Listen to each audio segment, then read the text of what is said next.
siis esimeseks on siis Sergei Pavlov, kes räägib meile Fanuc ja Kuka robotitest.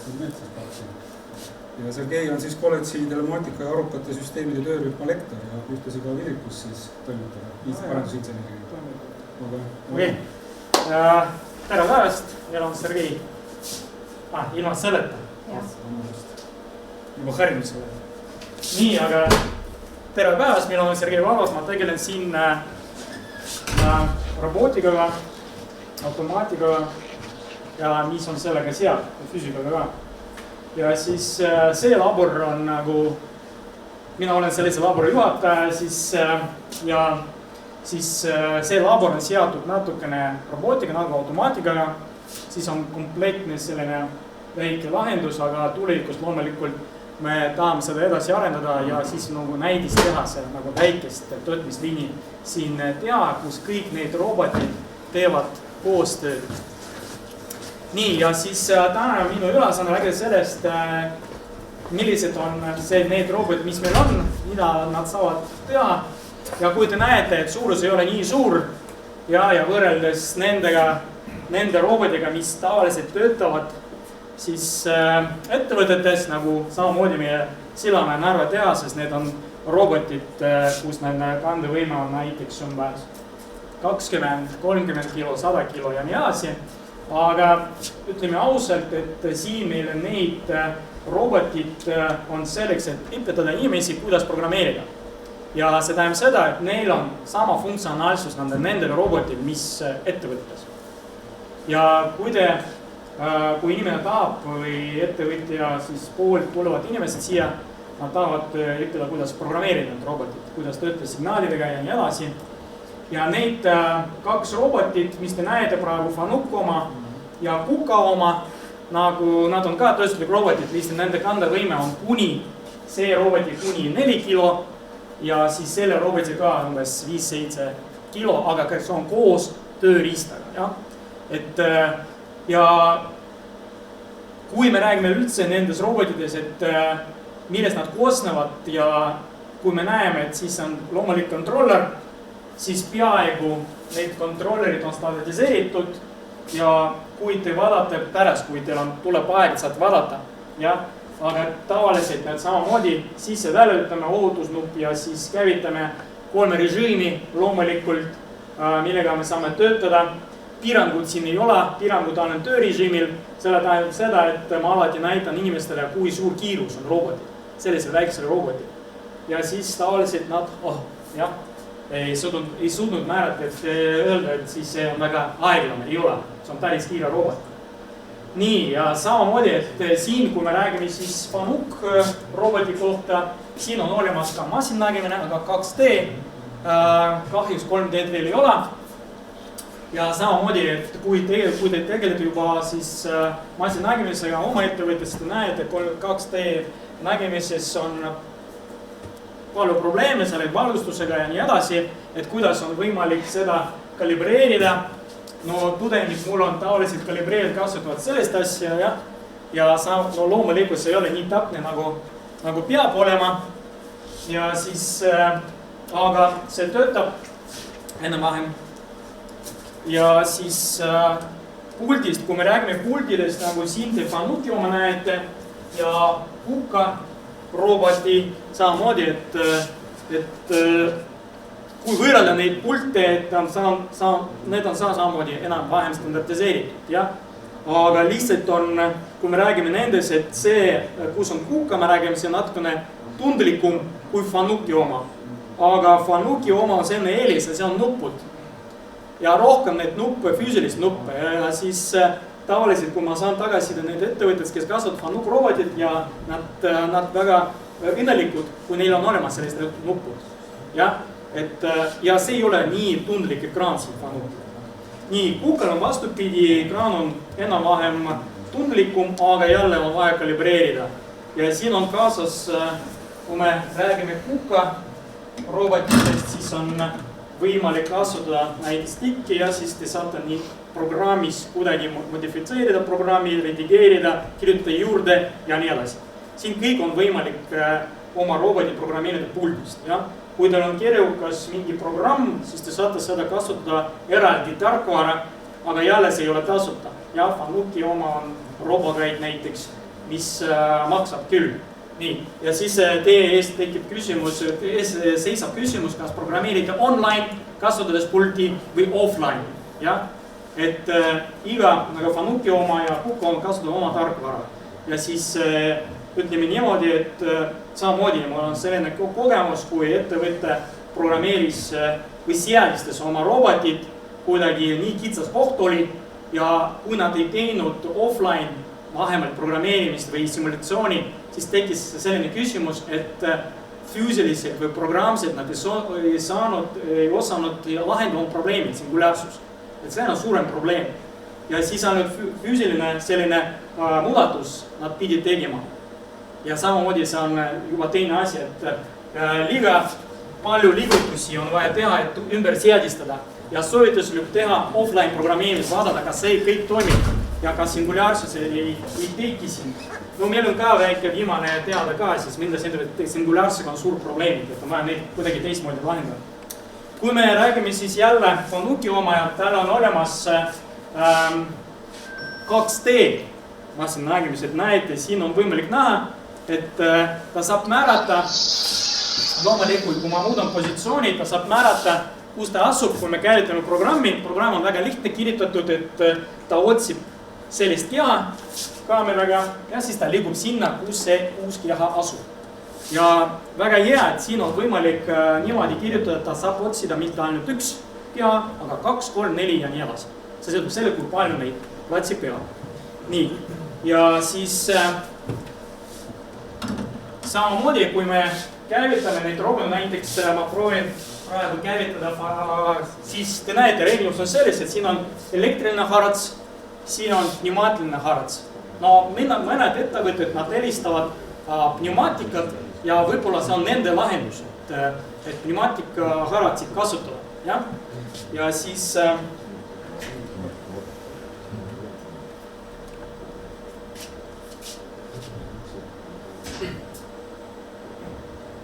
näete, milline oli kiirus. Ma tahaksin lihtsalt näidata, et kiirus võiks olla päris suur. Et praegu see töötab ainult, kui ta tuleb tagasi, siis ta töötab ainult 20% kiirusega. 20%. No näete, et eile ma näitasin oma kolleegile, mis tähendab maksimaalne kiirus. Teie kolleeg ise ei märganud, kui kiiresti ta liigus sinna. Ainult ja kõik on kohal. Nii. Ja no loomulikult see peab tehtud päris täpne töö. Ja kas on lihtne programmeerida, no alustada programmeerimisega, ma ütlen kohe enam-vähem lihtne. Et lihtsalt vaja teada, kus need käsud asuvad ja nii edasi. Natukene erinevus on olemas Fanuki ja Kuka vahel, et mulle isiklikult meeldib rohkem programmeerida Fanuki, kui kõik need loogilised paigalikud need käsud. Aga see on samamoodi, see sõltub teie ettevõttes, kui te helistate Kuka robotit, siis on vaja sellega harjuda. Ja kõik loogika on võimalik kõik siin kirjutada. Küsimus selles, kas on turvaline, et näiteks minu ettevõttes töötab Kuka, kas kõik saavad minu programmi kuidagi muuta? Ei. Teil on olemas erinevad salasõnad, et kas ta on kasutaja, kas ta on insener, kes saab programmeerida, ümber seadistada ja nii edasi. Nii, samamoodi Fanuki oma, te saate panna parooli alle oma programmi ja keegi ei suuda seda parandada. Aga siin samamoodi selline oht, et kui inimene läheb ära, ta ei ütle teile mingi paroole. Okei, siis te saa redigeerida, jah? Nii. 100% peale ka saab panna või? 100%-le? Praegu. Okei, et siin on lihtsalt muuta programmis vaja, siis on kirjutatud 20%. Ma saan siin panna küll, aga mul on praegu 100% pandud. On vaja lihtsalt väga kiiresti ümber kirjutada. Ja kui tuleb see aeg, kui te saate tulla siia, ma näitan teile. Milline on kõige suurem kiirus. Millega ta liitub. Nii, no umbes niimoodi, et see on 4 meetrit sekundis. Kas on suur või väike kiirus? See on päris suur kiirus. Meie jaoks, kui me liigume ei ole suur, aga see on päris suur kiirus. Roboti jaoks, Nii, ja selles mõttes, et kui programmeerimine on, nagu teile ütlesin juba, et kui nende kandevõim ei ole nii suur loomulikult, aga nad saavad teha koostööd, et meil on olemas kuidas ta suhtleb teiste näiteks kontrollisüsteemidega nagu PLC, siis meil on olemas ka simulaatorid väikest connector kasutatakse siin ja me saame simuleerida need sisend-väljund-signaalid. Kas need kasutajasignaalid näiteks, kas praegu meil on avariirežiim ja ta näitab meile, praegu see oli ühendatud ainult sisend-väljund-signaalid, aga näitab, et visuaalselt ma näen, et robot seisab näiteks. Ja? Nii. Ja siis on võimalik simuleerida need sisend-väljund-signaalid ja samamoodi, kui tuleb aeg, kui ma saan demonstreerida seda tule ja ma näitan. Ja? Praegu ma ei demonstreeri seda. Nii. Ja siis jälle ohutus, et te näete, meil on peaaegu siin on, kui me räägime Fanuki oma siis robotist, siis me teeme niimoodi, et meil on olemas dual check. Ja, security, see tähendab seda, et me saame määrata zooni, kus robot töötab. Praegu see on maha võtnud, sellepärast ma proovisin siin ka töötada natuke, aga siin on võimalik määrata, kus täpselt robot töötab. Samamoodi meil on olemas ka extra security teine ja siis võimalus, et kuidas kaitsta töötajaid.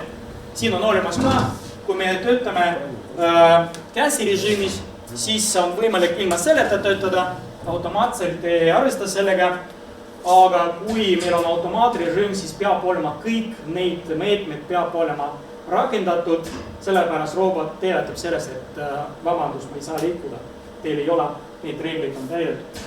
Nii, väga oluline asi, milles on vaja teada, kui te ostate robotit ja neid teenib, siis asi on see, et on vaja varukoopiat teha. Kõik teavad, et siin ei ole nagu lihtne mingi programm, siin on operatsioonisüsteem, Windows operatsioonisüsteem, isegi Fanuc, Kupka, see tähendab seda, et kui midagi läheb viltu, ma ei tea, mis juhtub, kas mingi lühis tekib ja siis operatsioonisüsteem ei tööta või läheb katki, siis peab olema varukoopia. Ja siis on kaks varianti, et te teete koopiad niimoodi täieliku koopia kui koos operatsioonisüsteemiga või te teete osaliselt, ainult eelmise päeva näiteks mingid programmid, mis te tegid näiteks muudatusi. Ja üks väga tähtis asi, et inimesed unustavad, kui nad teevad oma varukoopiat, on vaja valida endale mingi roboti positsiooni. Et kui te ei mäleta, milline oli roboti positsioon ja te olete teinud koopiat, siis te ei saa oma robotit varukoopiast lasta. Et jälgige, et see on suur probleem, et on vaja masterizing või kuidas see inglise keeles öeldakse, uuesti kõike teha. Kõik neid ajamid on vaja seadistada ja nii alasi. Veel üks asi, väga oluline asi. Ükskord mul oli ka üks kogemus. Ma ütlen, neil läks nii, Unso robot. Ja ta ei teadnud, kuidas seda seadistada oma robotit, Fanuc robotit. Ja ma küsin nende käes, palun, andke mulle neid paberid. Nad ütlesid, mis paberid? See paber, kus on kõik on kirjutatud. Millised on nende ajamid positsioonid, jah? Et encoderid või seal, jah? Nad loevad neid positsioonid. Ja neil ei olnud seda. Sellepärast me uuesti kõiki seadistasime. Et see info on väga oluline. Ärge kuskile lisake seda. Ja? Et kui te ei suuda ise seda teha ja see varukoopiat ei ole, see on ainult üks võimalus kontakteerida Fanuki Jaapaniga. Et teist varianti ei ole. Mingi teist inimene ei saa seda kuidagi parandada. Ja selleks on olemas roboti number, kus on registreeritud teie nimeli või teie ettevõtte. Nii. Samamoodi, kui see töötab pneumatikaga, on võimalik ka vaadata, et elektriliselt see on, kõik on korras sellega, aga pneumatika ka vaadata, et siin te näete, kui te on tegu ettevõttes pneumatika, te teate, jah, siis puhastame ja toimub niiskuselmeldame ja nii edasi, siin samamoodi on olemas kogu. No, kahju, meil on ainult see, aga selle taga, nii. Nii, ja siis kompressor meil on olemas, automaatselt töötab, kui on vaja, jah, ja siis see töötab, jah. Okei, ma proovin näidata ka Fanuki väga kiiresti, kuidas see töötab. Ja siis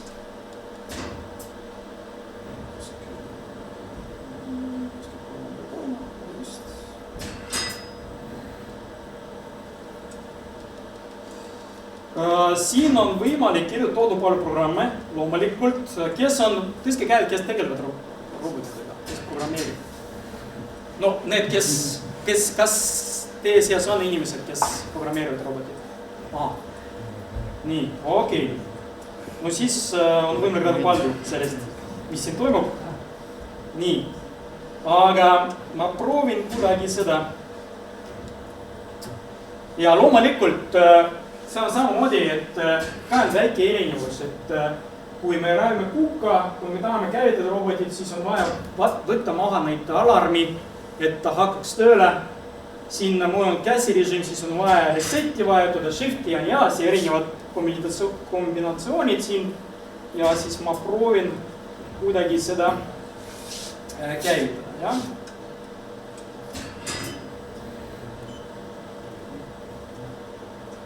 On teine. Okei. Ma proovin siis vajutada, et pakun teile sellest varianti.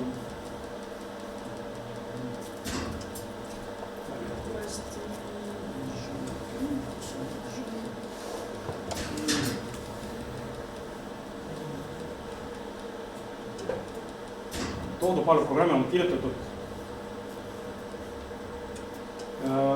tudengide pool. Midagi viisu, okei.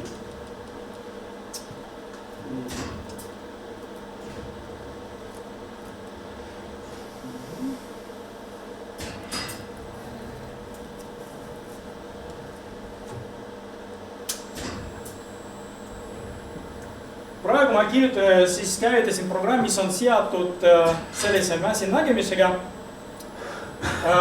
Alguses ma soovitan teil, kui teil masinägemisega peab olema home position, aga veel üks erinevus, kui me räägime ABB, neil on olemas home positsiooniga roboti jaoks, Fanukil ei ole. Siis te peate ise kirjutama, milline on tema roboti või selle roboti home position. Ja? Et te saate ise kirjutada, et milline on kõige teie jaoks kõige mugavam home või kodupositsioon. Ja kui me käivitame, et vaadake, toimub otsimine, ta otsib detaili ja proovib liikuda sinna poole. Aga jälle, nagu ma teile ütlesin, probleemid 2D nägemisel peab tegema väga täpselt kalibreerimist ja siis te näete, et praegu ta liigub sinna poole, aga mitte täpselt keskpunkti. Sellepärast, et siin ka mängib rooli, milline on valgustus ja kui ta positsioneerib või otsib detaali, ta saab otsida mitte ainult 1, 2, 3 detaali või kui see on variant siin olemas, ta saab seda leida. Ja kui te sallistada või teete mingi objekti, on vaja objekti teha enne, kui te kasutate, siis te peate täpselt kalibreerida. Nagu ma teile ütlesin, ma tegin ise, aga Fanukil on olemas oma. Kahjuks meil ei ole kaasas, ei olnud, aga siis on vaja rääkida, või ma suhtlen inimestega, võib-olla nad leiavad minu jaoks normaalselt, kalibreerimise matriksi. Nii, ja samamoodi, kui me nihutame natukene siia poole, et jälle lasta proovib leida, aga loomulikult ma ei garanteeri, et ta täpselt liigub sinna. Sellepärast, et ta ei suuda normaalselt seda. Nii, ta liigub tagasi, et ma proovin suurendada kiirust. Kiirust on võimalik muuta protsessi jooksul, et te näete, kui see süsteem töötab niimoodi ja teil on pandud 50%, tahate kiirendada, et näete, ta suudab kiiremini töötada. Te saate saame jooksvalt suurendada kiirust, ei ole probleemi sellega. Vabandust, see töötab. Okei. Nii. Ja siin samamoodi, et ta saab liikuda. Otsib, määrab ja liigub. See on praegu kiirus 75%, aga kui meil on käsirežiim, siis kiirus on ka piiratud. Täna öeldi, milline oli collaborative roboti piirkiirus. Siis Margus Mürr rääkis sellest, milline collaborative piirkiirus standardi järgi. Aga siin on käsirežiimi piirkiirus. Mitte suure. Kui automaatrežiim, siis ta töötab juba selle maksimaalse kiiruse. Ja miks on piiratud, sellepärast on ohutus, et inimesi ei kahjustaks. Ja eriti kui ma alati ütlen inimestele, palun ärge niimoodi tehke, kui teine töötab. Sellepärast, et kõik teie ajad on kuskil seal. Nii, ja selles mõttes on võimalik kõike neid seda kasutada, et see on väga hea masinate tipitamiseks, täisfunktsionaalne. Et lihtsalt robotid on erinevad, käed on erinevad, aga kontroller natukene erinevad, sellepärast ma olen näinud, et suured robotid, aga väike kontroller või vastupidi. Väike robot, aga teine nagu juba korpus, kus on võimalik tööstuslikku IoT lisada. Siin on Honda konnektor, aga on võimalik ka tööstuslikku IoT mooduli lisada. See sõltub ka teie nõudest ja võimalusest. Nii, kas on küsimus?